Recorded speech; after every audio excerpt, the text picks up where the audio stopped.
欢迎来到这次的深度探索。今天啊，咱们聊聊上海的长乐路。你看你给的这些资料挺有意思的，说它不只是一条路，对，更像一个没有围墙的博物院。没错，还被叫做上海最美丽的街道之一，是吧？藏着不少老上海的风华。是的，所以今天咱们的任务就是帮你梳理一下，看看这条路以前叫拉菲德路，在法租界里头，对 ，Rue Bourgeat， 它怎么就成了这么一个东西方文化交融的上相，还弄出了独特的上海腔调。这个上海腔调和早期现代感就是它特别的地方，它是一种混合的，有点国际化的感觉。那行，我们从哪儿开始感受呢？资料里说从长乐路和老重庆中路那个交汇口进去，感觉马上就不一样了啊。对，那个地方是个很好的起点，一拐进去喧嚣感就少了。这是为什么呢？氛围突然就变了。这个其实跟当时租界的规划有关系。你看，梧桐树一下子就密了，然后两边的房子那个建筑尺度也变得更舒服。哦，是为了旁边的主干道造一个比较安静的高档住宅区。对，就是这个意思。所以你一进去就能感觉到，那个空气里好像都有历史的味道，一下子就静下来。这不光是眼睛看到的，心里感觉也不一样。明白了。好，那咱们就往里走，看看这条所谓的建筑画卷和人文长廊。资料里重点提了好多名人故居啊。那个长乐路613号张爱玲啊，613号，对，这个地方很有名。资料里说它是个花园洋房，风格是那种装饰艺术 Art Deco， 线条比较简单，有的几何图案。但更吸引人的还是故事吧？没错，关键是1942年到1948年，张爱玲就住这儿。她最有名的那些像《倾城之恋》就是在这里写的。还有她跟胡兰成那段感情，还有她的家世背景。你想，她祖父是李鸿章嘛？这些全都在这栋房子里交织。可以说，她创作最旺盛的时候，还有个人生活的那些复杂，都跟这绑在一起了。而且现在还是私人住宅，就感觉更神秘了。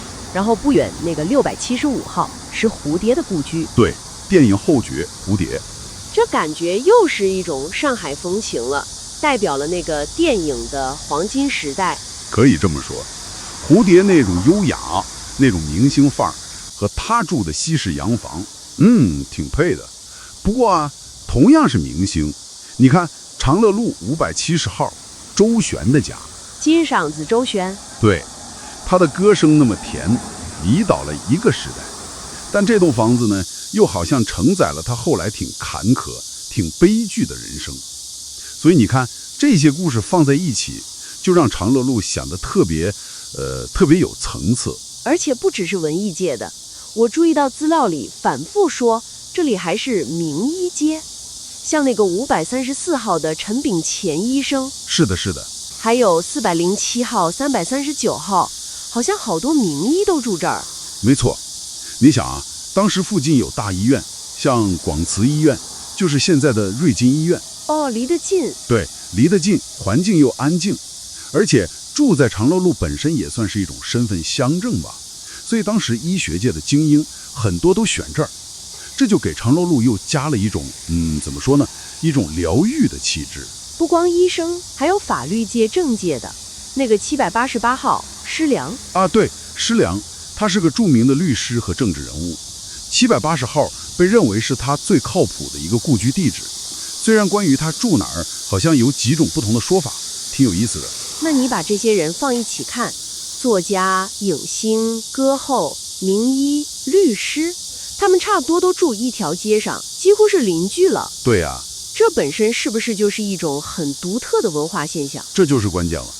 你想想，这么多不同领域的精英扎堆儿住在一起，这就在这条街上形成了一个小小的但非常活跃的社会生态系统。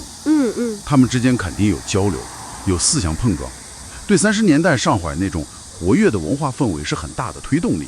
而且他们选的房子，像花园洋房啊，装饰艺术风格啊，也不光是为了好看哦，还有什么讲究？这其实也是他们接受西方现代生活方式，显示自己社会地位，还有那种国际化身份的一种表达。确实，而且特别有意思的是，今天的长乐路，它没变成一个就是冷冰冰的历史标本，对，它活过来了。资料里也说，现在那些老房子旁边开了很多时髦的小店儿、设计师的店儿，还有咖啡馆。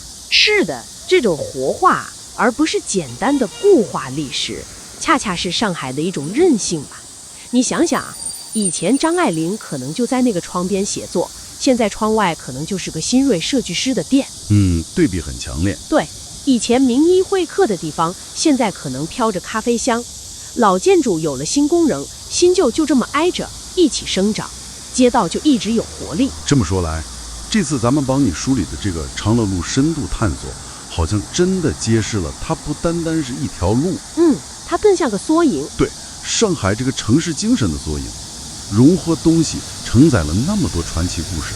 张爱玲的文字，蝴蝶的星光，周璇的歌声，还有名医们的那些事儿。同时，它又一直在变，把历史融到现在的生机勃勃里头。说得特别好。所以说，去了解长乐路，就像是去摸上海这个城市复杂又迷人的脉搏。它不光是过去的事儿，也关系到我们今天的生活方式、创意产业，还有上海那种特别的既讲究又很坚韧的气质。它就是不断吸收、转化，然后一直保持魅力。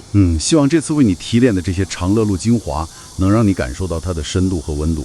最后啊，留给你一个问题，可以自己琢磨琢磨。好，就是下次如果你有机会再去走走长乐路，你可以想一想，那些老洋房里已经过去的故事，和旁边橱窗里展示的最新潮流，它们之间在进行一种什么样的无声的对话？这种新和旧奇妙地摆在一起，又会怎么继续塑造上海未来的那种独特魅力呢？ You know, when we think of iconic places, our minds often jump to, well, grand monuments or really bustling cities. But sometimes the most extraordinary stories are woven right into the fabric of seemingly ordinary streets. That's true. And today we're taking a deep dive into one of those places, Changle Road in Shanghai. Changle Road. It's often described as one of Shanghai's most beautiful streets, a truly unique street with historical and cultural features. Right. They even call it an open-air museum without walls. Exactly. Yeah. So we're not just tracing lines on a map here. We're inviting you to step into a kind of time machine with us. Yeah. Our mission is to, pull back the layers, uncover the glamour and mystery of Changle Road, and see how it developed its distinct personality, almost like a graceful Shanghai socialite. Exactly. And for this deep dive, we'll be extracting the most important nuggets of knowledge from the sources you share. Right. Offering you a direct shortcut, really, to understanding Shanghai's complex identity just through the lens of this one fascinating street.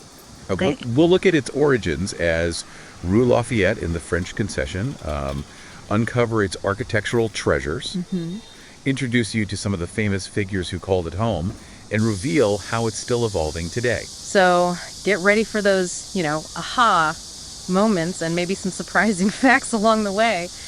This should be a journey packed with discovery. Definitely. Okay, so let's start by rewinding a bit. Let's set the historical context. Changle Road has this incredibly deep, almost symbiotic connection to the French Concession. Right. Where it was originally known as Rue Lafayette. That's the name. It truly was the very heart, or maybe more elegantly put, the elegant artery of this really unique area. It was central. And during a turbulent period in Shanghai's history, the French Concession sort of emerged as a relative autonomous haven. Now, what did that actually mean for the people living there? What did autonomous haven feel like? Well, that's a crucial point. Being a relative autonomous haven, it basically meant it was this unique legal and social bubble. Yeah, where foreign jurisdiction offered a degree of protection and freedom from the political instability happening outside its borders. Okay. And this environment, it acted like a powerful magnet. It attracted, wealthy merchants and artistic talents from all over China and even beyond. Right. Changle Road itself, stretching for, 560 meters east to west, it was cleverly designed to connect several key areas within the concession. So strategically placed. Very much so. And while its name, Rue Lafayette, certainly conjured up images of, Parisian fashion and European elegance, it very quickly developed its own unique Shanghai flavor. It became this incredible cultural cocktail, really. A cocktail, I like that. Yeah, a dynamic fusion born from that collision of East and West. And honestly, you can almost still sense that mix lingering in the air today when you walk down it. So Changle Road wasn't just influenced by the West. It sounds like it literally materialized the essence of Shanghai's early modernity. That's a great way to put it. It represented this incredibly mixed, international, and often contradictory identity for the whole city. Absolutely. How did that tension, though, that blend of influences, Yeah. how does it actually play out in the daily lives of the residents? Was it a smooth fusion, or were there, constant underlying friction? That's a really key question, because this street wasn't just a road. It truly was a kind of grand social experiment. Yeah. A living laboratory, you might say, where those contradictions became visible. You have the Chinese elite adopting Western lifestyles, new fashions, new habits. Right. Yet at the same time, often fiercely guarding traditional values. Okay, that tension. Exactly. And this fusion, this negotiation, it led to the birth of a distinct Shanghai style, a style that wasn't purely traditional Chinese, nor was it just a copy of the West. Something new entirely. Something brand new. Yeah. A template almost for a modern Chinese identity, one that uniquely blended tradition with this global ambition. Fascinating. So with that context in mind, let's actually begin our journey, our walk down the street itself. Let's do it. Our starting point is the intersection of Changle Road and Old Chongqing Middle Road.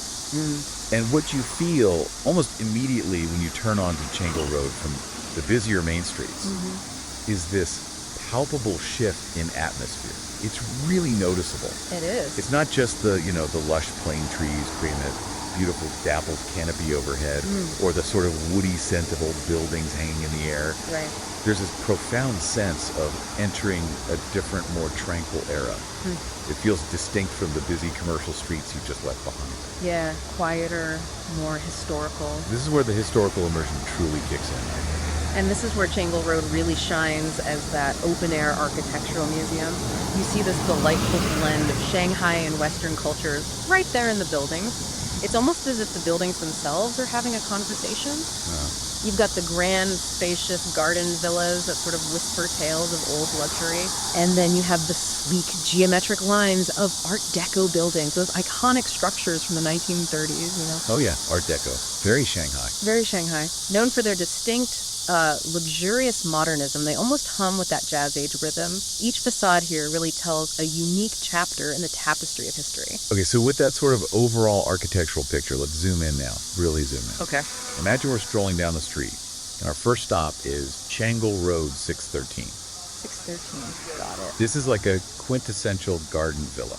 It's got Art Deco elements, a red tile roof, a spacious garden, a prime example of the unique Republican-era homes you find here. A classic example. And this particular villa, this was the literary sanctuary of none other than Eileen Chang, the legendary writer. Eileen Chang. She lived here from 1942 to 1948, a hugely prolific period for her.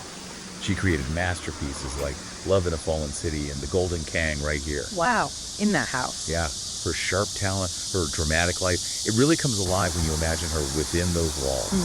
And it was also here that her tumultuous love story with Hulan Cheng unfolded, which deeply influenced her writing. It's right. Makes you wonder, if those walls could talk, what other secrets would they share from that period? Absolutely. And a particularly striking aspect of her story connected to this house is her family background. Oh, yeah? Her grandfather was Li Hongzhang, a major Qing dynasty official, huge figure. Right. Yet her father struggled with opium addiction, and her mother was this very modern, independent woman. Quite the contrast. Exactly. And that provided this rich, often contradictory context for her unique perspective, and you see it in the themes of her work. She was known for being quite reclusive, actually, and for her keen observation of Shanghai society, often just watching from her window in that house. And the house itself, it's sometimes called a museum, but it's still a private residence, which only adds to its mystique. Yeah, that makes it feel more real somehow. It really is a silent witness to a literary giant's brilliance and heartbreak, a truly poignant connection to the past. Okay, so moving just a few blocks down, another landmark, Changle Road 675. 675. This tells a different but equally compelling story. This Western-style garden villa was the home of Butterfly Wu, Butterfly Wu, the movie star. one of China's most iconic film stars. Her status as movie queen, her immense influence on fashion and culture. It was legendary back then. Absolutely legendary. Her career really epitomized the golden age of Shanghai cinema. It just brings to mind the sheer star power of that era. I can almost imagine the flash bulbs popping outside her home. Oh, for sure. What made her such an enduring icon in Shanghai's golden age of cinema? Well, Butterfly Wu wasn't just, a beautiful face. She was an incredibly talented actress. Right. She transitioned seamlessly from silent films to talkies, which was a huge deal back then, and she captured the hearts of millions. Her influence went way beyond the screen, too. She was a major fashion trendsetter, a real symbol of the modern Shanghai woman. Wow. And her personal life, with its own triumphs and challenges, it also added richness to the street's history. It made her not just a star, but maybe a relatable figure to many people, too. Okay, so from the world of film to the golden age of music, Changle Road just kept attracting talent. It really did. And at number 570, we find the Garden Villa that was the former residence of the Golden Voice, Zhu Xuan. Zhu Xuan. Such a beloved singer and actress. Truly beloved. But Zhu Xuan's story is particularly bittersweet, isn't it? Yeah, it seems so. While her voice captivated a nation, and her songs are just so deeply tied to the entertainment scene of Shanghai, her own life tragically unfolded almost like a heartbreaking ballad itself. Oh, yeah. Her later mental health issues and early death, they add this really poignant layer to the street's history. It makes the house a symbol of bittersweet beauty, It's a stark reminder, really, that even the brightest stars can bear the heaviest burdens. That's beautifully put. But it wasn't just artists who gravitated here, was it? No, not at all. Changle Road was also affectionately known as the Doctor Street. Doctor Street, really? Yeah. It was home to numerous famous doctors, addresses like number 534, which was the former residence of Chen Bingqing, Okay. and other notable doctors at 407, 399, and more scattered along the road. So why? Why so many medical professionals on this particular street? Well, it seems to be a combination of factors. First, proximity to hospitals within the French concession was key. Right, practical. Very practical. Also, the appealing, peaceful living environment the street offered compared to busier areas. Plus, it was a prestigious address, which didn't hurt. And it gave them convenient access to wealthy clientele who also lived in the area. Makes sense. So these doctors weren't just healers, they were often community leaders, too, really embedded in the social fabric of the street. You can almost picture them maybe making house calls just a short stroll away. Exactly. A different era of medicine. And finally, Changle Road 788. 788. This was the former home of Xi Liang, a truly distinguished female lawyer and politician. Ah, yes. Xi Liang. Important figure. Now, there's a little humorous historical quirk here. The source has mentioned numerous addresses claimed as her home. Oh, really? Huh. Yeah, it makes you wonder if she was incredibly restless or maybe just a master of disguise. Or maybe just moved around a lot. Could be. Yeah. But Natsme 78 is consistently cited as the most significant one. Okay, 788 it is. So this house, it witnessed not just family life, but grand debates and legal battles that shaped a nation. Her impact, working from within those walls, must have been immense. Absolutely. And if we try to connect these individual stories, Eileen Chang, Butterfly Wu, Zhu Xuan, the Dr. Xi Liang, connect them to the bigger picture, Yeah. Changle Road became this profound social ecosystem for Shanghai's new class, the intellectual, artistic, and professional class. An ecosystem, I like that. The close proximity of all these figures, it really fostered cultural exchange and intellectual discussions. You can imagine the conversations happening. Oh, definitely. Dinner parties, chance encounters on the street. Exactly. This concentration of talent truly drove the city's vibrant cultural scene, especially in the 1930s and 40s. It was a veritable who's who of Republican-era elite. Wow. A real melting pot of new ideas, new collaborations, things that helped shape modern China. Bringing it back to the architecture for a second. The prevalence of those garden villas and Art Deco styles. It wasn't just about aesthetics then, was it? No, not at all. It felt like a powerful statement. It was a statement. It symbolized an embrace of Western modernity, comfort, and status. Right. These homes were declarations, in a way, of a new globalized Shanghai identity. It's like Yeah. the buildings themselves were announcing Shanghai's arrival on the world stage. Yeah. Beyond the grand buildings and the echoes of famous residents, though, Changle Road had this human corridor, the lively daily life that truly made it breathe. You can almost picture the rickshaw bells jingling. Yeah. Hear the whispers of conversations flowing from cafes. Imagine a mingling sense of coffee and traditional Chinese cooking. It was a true symphony of urban life. Yeah. And Chengel Road really served as a microcosm of Shanghai itself, a place where, silk-clad socialites might pass humble noodle vendors on the same sidewalk. That contrast again. Always that contrast. It was a dynamic space where fortunes were made and sometimes lost, and where life in all its chaotic glory unfolded every single day. The street really acted as a barometer of Shanghai's evolving style and spirit. It reflected everything from the latest Parisian fashion trends arriving to the most avant-garde ideas circulating among the intellectuals and artists. It was a living, breathing testament to the city's incredible dynamism. And speaking of those famous residents, the very public nature of figures like Eileen Chang, Butterfly Wu, Zhu Xuan, Shi Liang, it must have meant the lines between their private homes and their public images were constantly blurred. Oh, absolutely. The street itself almost became an extension of their public narrative, didn't it? It did. Privacy for them must have undoubtedly been a huge challenge, much like it is for celebrities today. A constant negotiation, I imagine. How much did that unique proximity, though, having all these influential figures living so close together, Yeah. how much did that contribute to forging Shanghai's distinctive identity?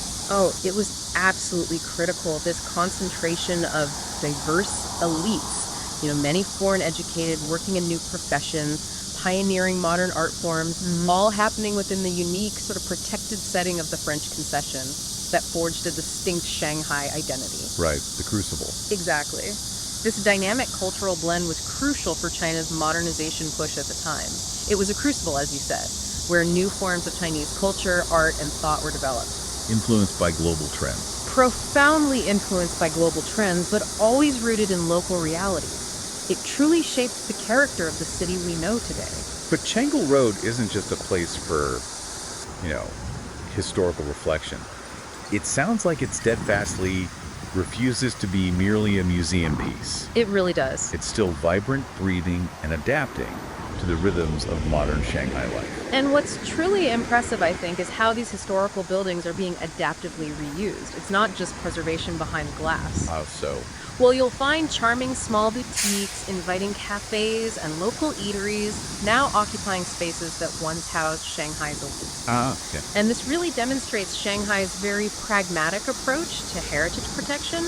It's about finding new life for old spaces. Right, giving them a purpose. Exactly. It means the grand living rooms of literary giants might now house, say, avant-garde fashion boutiques. Or a former doctor's clinic might be serving artisanal coffee. That's quite a transformation. It's a truly delightful rebirth, isn't it? The seamless blend of past and present is what makes Chengel Road feel so alive, rather than just, a dusty historical relic. Yeah. And what this fosters, it seems, is a unique community economy. That's a good term for it. An economy of independent, often niche businesses. Yeah. They seem to prioritize authenticity, individuality, and maybe a slower pace of consumption. Definitely. It makes Chengel Road a real haven for creatives, a place where mass production politely detours. I like that. Politely detours. Every shop window seems to tell a story, just like the street itself. It's a testament to its enduring spirit. So, wrapping this deep dive up, what does this all mean for you, our listener? Well, I think Chengel Road is more than just a street. It really is a microcosm, perhaps even a perfect metaphor for Shanghai's complex, dynamic, and incredibly enduring identity. It embodies the city's remarkable ability to absorb, adapt, and reinvent itself over and over again, while somehow fiercely retaining its unique character and charm. So what does this all mean? I guess it means walking Chengel Road isn't just a stroll down a pretty street. Yeah. It's like walking right into the heart and soul of Shanghai itself. Yeah. A city that, much like this street, is always changing, always surprising, and always utterly fascinating. Well said. So maybe next time you're exploring, wherever you are, keep noticing those layers of history. They're often woven into the most unexpected places around you.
早上起不来，我要跳了半天。